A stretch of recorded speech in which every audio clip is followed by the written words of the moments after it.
Mtazamaji wa Dar es Salaam Tanzanite TV, na leo ni maadhimisho ya siku ya mwanamke duniani, lakini pia tumeadhimisha katika hoteli ya Morandi wilayani Ngara mkoani Kagera. Na hapa tuko na mama, tutaweza kumtambulisha, lakini pia tutaweza kuzungumza mawili matatu. Mama, karibu, kwa majina na unakaa wapi? Kwa majina naitwa Edita Pasco, ninakaa Rusumo pale mpakani border ya Rusumo. Mama, leo hii tunaadhimisha siku ya wanawake duniani. Unamshauri nini mama ambaye bado hafanyi kazi yote, akimtegemea mwanaume afanye kazi ndio amletee chochote kitu katika swala zima la kifamilia? Mimi na washauri wa mama wenzangu wajitume. Kitu cha kwanza wajipende, wajikubali, wadhubutu, wajue kwamba na wao wanaweza.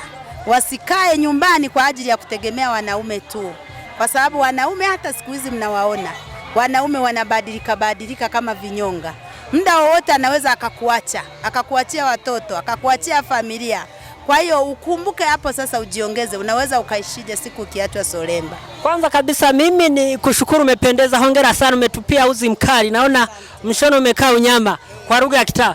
Mama, tunazungumza katika suala zima la maadhimisho ya mwanamke duniani. Unashauri nini mabinti ambao kabisa wao wamekaa ni kukaa kwao ni kuchati, ni kupiga simu, lakini katika suala zima la kufanya kazi bado wako chini?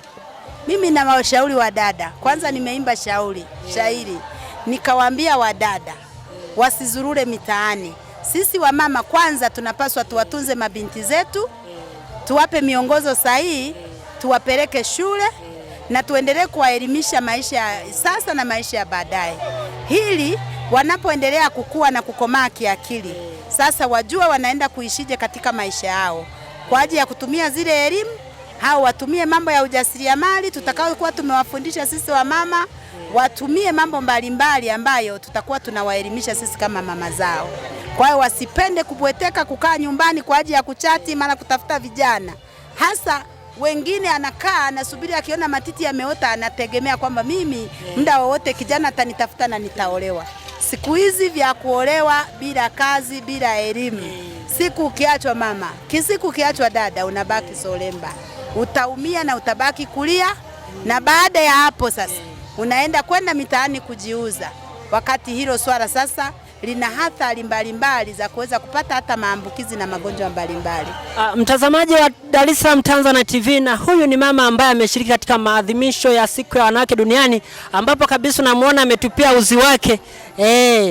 Mambo ni mazuri kabisa. Lakini mama, wewe nakuona katika shughuli mbalimbali, kama sijakosa swala zima la kilimo, lakini tunaona mabinti wengi siku hizi ukiwaambia twendeni shambani wanaona kama umewaonesha hali fulani ya dharau. Wewe unapambana katika swala zima la kilimo na uchumi kiujumla.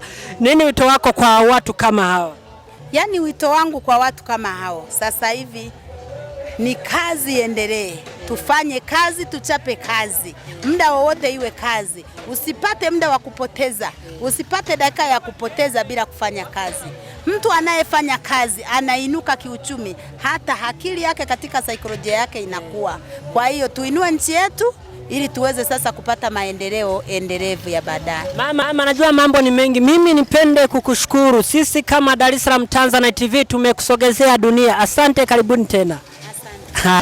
Mtazamaji wa Dar es Salaam Tanzanite TV, na huyu ni mama ambaye anakuambia yeye katika swala zima la kazi, unapiga kazi na kuinua kiuchumi, lakini pia inakuinua kisaikolojia, kiakili na mambo mengine.